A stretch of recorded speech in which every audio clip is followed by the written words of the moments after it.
The true story of the Amityville Horror House. In the quiet village of Amityville on Long Island's South Shore stood a large Dutch colonial home at 112 Ocean Avenue White, with black shutters, a swimming pool, and a boathouse on the canal. It looked like the American dream, until the early morning hours of November 13, 1974. Around 3 a.m., 23-year-old Ronald "Butch" DeFeo Jr. took a .35 caliber Marlin rifle and moved through the house. He shot his father, Ronald Sear, and mother Louise in their bed. Then he went room to room and killed his 4 siblings: Dawn, 18, Allison, 13, Mark, 12, and John Matthew, 9, as they slept. All 6 were found face down in their beds. No one in the neighborhood heard the shots. That evening, Butch ran into a local bar shouting that someone had killed his parents. When police arrived, the full horror was revealed. At first, he claimed a mob hit. Then he confessed. He said voices in the house had ordered him to do it. Once I started, he later said, I just couldn't stop. At trial, the next year, his lawyer argued insanity driven by a demonic presence. The jury rejected it. In November 1975, Ronald DeFeo Jr. was convicted of 6 counts of second-degree murder and sentenced to 25 years to life. He died in prison in 2021.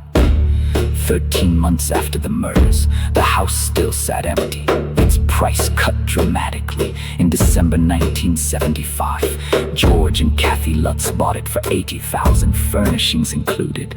They moved in with Kathy's 3 children from a previous marriage and their dog. They stayed only 28 days. According to the Lutzes, the house began to turn against them almost immediately. George claimed he woke every night at 3:15 a.m., the approximate time of the killings.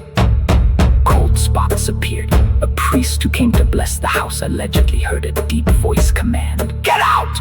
Strange smells of perfume and sewage filled rooms. Green slime oozed from walls and keyholes. Doors were ripped from hinges. The children reported a red-eyed pig-like creature. George said he saw his wife levitate above their bed. On January 14, 1976, the family fled, leaving most of their belongings behind. Their story was told to writer Jay Anson. In 1977, he published The Amityville Horror, a true story. It became a massive bestseller. The 1979 film starring James Brolin and Margot Kidder turned the house into a cultural landmark and launched a long franchise of sequels and remakes.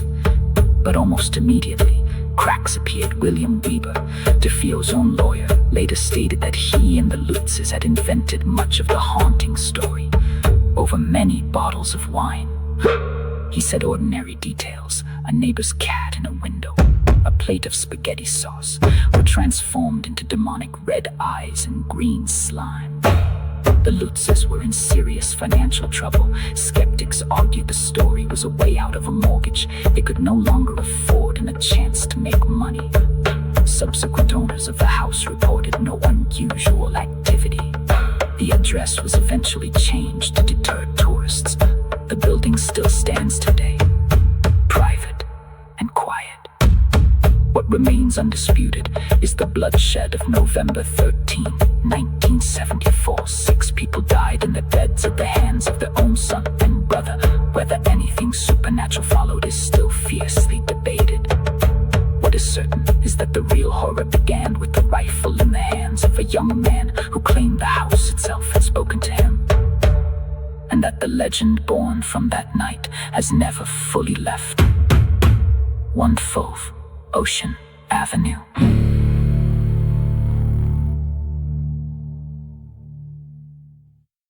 Please like, subscribe, and don't forget to ring that bell to be notified of stories like this and more.